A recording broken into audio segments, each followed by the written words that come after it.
Assalamualaikum warahmatullahi wabarakatuh. Pada kesempatan kali ini akan dibahas beberapa latihan soal hidrolisis. Nah, sebelum itu kita harus mengingat lagi rumus-rumus yang digunakan dalam menentukan pH dari garam yang mengalami hidrolisis. Mungkin kalian masih ingat garam-garam yang mengalami hidrolisis hanyalah garam-garam yang berasal dari komponen baik asam lemah maupun basa lemah. Sehingga dapat disimpulkan terdapat 3 rumus yang digunakan untuk menentukan pH dari garam yang mengalami hidrolisis. Yang pertama adalah jika garam tersebut berasal dari basa kuat dengan asam lemah, maka nantinya sebelum menghitung pH larutan akan digunakan rumus ini. Kemudian, jika garam berasal dari asam lemah dengan basa lemah, maka pH akan tergantung dari nilai Ka dengan Kb-nya. Yang ketiga atau yang terakhir, jika garam berasal dari asam kuat dengan basa lemah, maka untuk menentukan pH-nya berasal atau menggunakan rumusan berikut ini. Nah, bagaimana penerapan rumus ini dilakukan? Mari kita simak langsung pada latihan soal berikut ini. Yang pertama, hitunglah pH larutan Na2CO3 0,1 molar dengan KaH2CO3 sebesar 4 dikali 10⁻⁷. Nah, yang kita lakukan pertama kali adalah sebaiknya kita bisa menuliskan yang diketahui dari soal-soal tersebut agar kita mudah menentukan apa yang diinginkan dari soal. Jadi menurut soal diketahui adalah yang pertama konsentrasi dari garam, yaitu Na2CO3 sebesar 0,1 molar, kemudian tetapan kesetimbangan asam atau Ka dari H2CO3 sebesar 4 dikali 10⁻⁷. Nah, yang ingin ditanyakan dari soal adalah pH dari larutan garam tersebut, yaitu Na2CO3. Nah, untuk menentukan rumusan mana dari ketiga rumus yang sudah terbahas dalam materi sebelumnya, maka kita harus menentukan terlebih dahulu jenis dari garam tersebut. Yang pertama yang kita harus lakukan adalah kita menuliskan ionisasi dari garam-garam tersebut. Jadi Na2CO3 dia terbentuk dari ion 2Na+ plus CO3 2-. Selanjutnya, nah, kita ketahui bahwa Na+ itu berasal dari senyawa NaOH. Sedangkan CO3 2- berasal dari H2CO3. Di mana untuk NaOH itu merupakan basa kuat, sedangkan H2CO3 merupakan asam lemah. Nah, jika kita sudah mengetahui komponen penyusun garam ini, maka kita bisa menentukan rumus apa yang tepat. Nah, karena ini berasal dari komponen basa kuat dengan asam lemah, maka sifat dari garam tersebut adalah basa, sehingga kita harus menggunakan rumus yang basa, yakni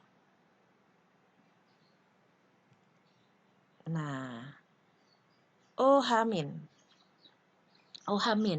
Jadi OH- di sini adalah kita menentukan konsentrasi dari OH- dari garam tersebut, di mana merupakan asal dari tetapan kesetimbangan air dibagi tetapan kesetimbangan asam dikalikan komponen dari garam yang mengalami hidrolisis, yaitu komponen dari asam lemahnya.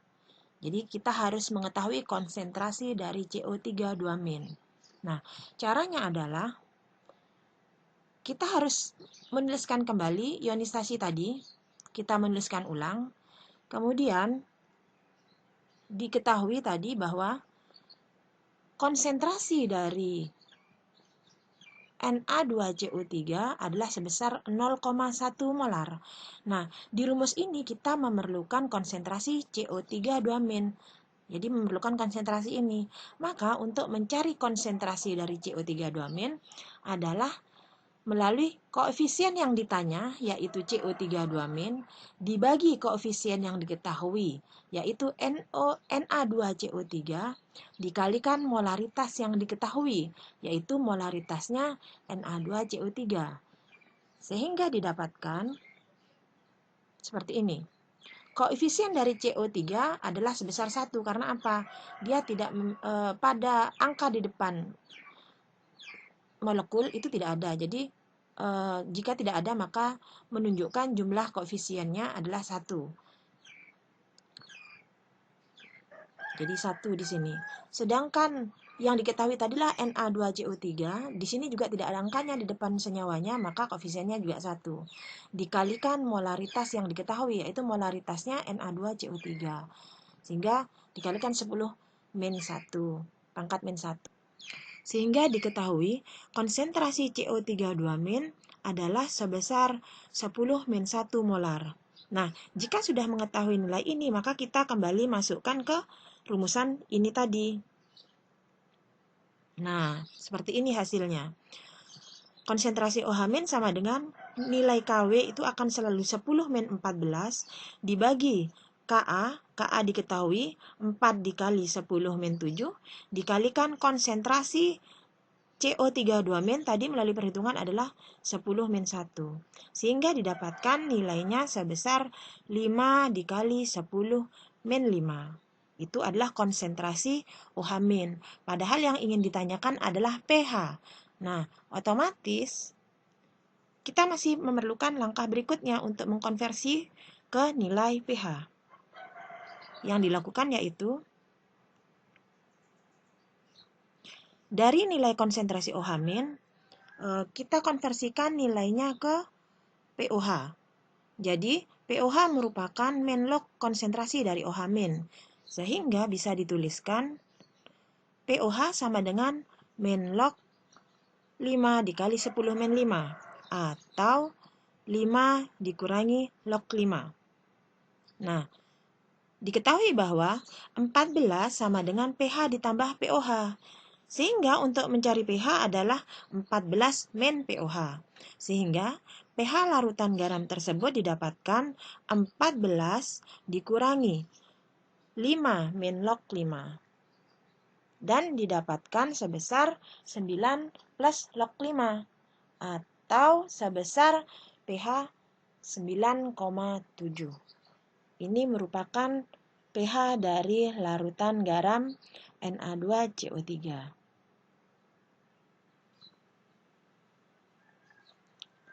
Contoh soal berikutnya. Nah, di sini kalian juga disuruh menentukan pH larutan dari NH4Cl, jadi dengan senyawa yang lain. Nah, caranya sama, yaitu langkah pertama adalah kalian dibiasakan untuk menuliskan diketahui dulu. Yaitu dari soal diketahui bahwa konsentrasi garam, yakni NH4Cl adalah 10 min 2 molar.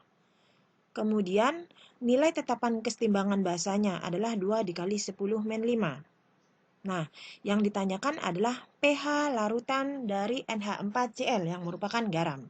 Nah, untuk mengetahui rumus mana yang dipakai, sekali lagi kita harus tahu sifat dari garamnya. Nah, caranya adalah dengan menguraikan. Nah, diuraikan terlebih dahulu. Jadi, garam NH4Cl dia terdiri dari komponen NH4+ dan Cl-, di mana NH4+ berasal dari senyawa NH4OH, sedangkan HCl-nya dari HCl. Untuk NH4OH, dia merupakan basa lemah, sedangkan HCl merupakan asam kuat. Sehingga yang mengalami hidrolisis adalah basa lemah. Nah, kalau basa lemah terhidrolisis dalam air, maka larutannya akan bersifat asam. Sehingga rumus yang digunakan adalah H plus sama dengan KW per KB dikali konsentrasi NH4 plusnya atau konsentrasi komponen garam yang mengalami hidrolisis. Nah, sama seperti tadi, jadi kita memerlukan konsentrasi dari NH4 plusnya, maka dicari terlebih dahulu. Nah, NH4Cl diketahui memiliki konsentrasi sebesar 10-2 molar. Maka untuk mencari konsentrasi NH4 plusnya, caranya sama, koefisien yang ditanya yaitu NH4 plus, dibagi koefisien yang diketahui adalah koefisiennya dari NH4Cl, kemudian dikali molaritas yang diketahui, yaitu molaritasnya NH4Cl. Sehingga didapatkan koefisiennya NH3 adalah 1, koefisiennya NH4Cl adalah 1, dikali molaritasnya NH4Cl adalah 10-2. Sehingga konsentrasi NH4 plus adalah sebesar 10-2. Nah, jika sudah mengetahui nilai NH4 plus ini, maka dimasukkan kembali ke dalam rumusan ini tadi. Sehingga didapatkan konsentrasi H plus sama dengan 10-14 yang merupakan nilai KW, kemudian 2 dikali 10-5 yang merupakan nilai KB, dan 10-2 yang merupakan konsentrasi dari NH4 plusnya. Sehingga didapatkan konsentrasi H plus adalah 2,24 dikali 10-6. Sehingga karena di sini yang ditanyakan pH, maka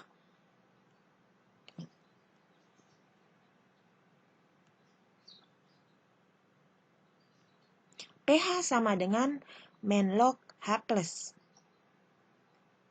Dengan kata lain, pH sama dengan men-log 2,24 dikali 10-6.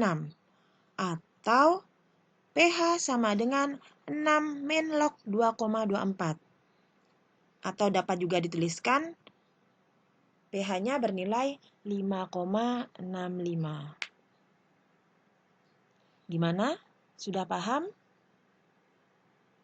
Baik, kalau sudah paham, kita lanjutkan pada latihan soal yang terakhir, yaitu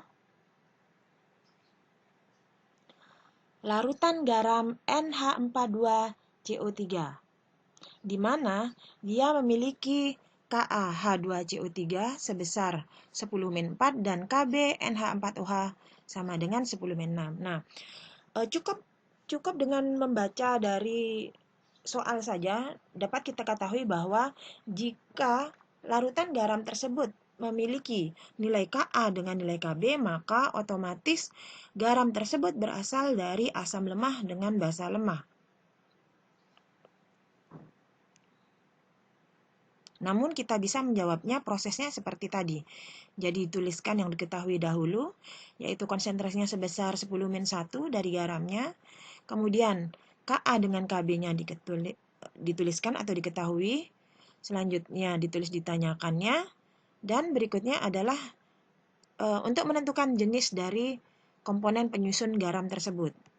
Nah, NH4 plus sama seperti tadi berasal dari NH4OH, sedangkan CO3 berasal dari H2CO3, di mana NH4OH merupakan basa lemah, sedangkan H2CO3 merupakan asam lemah.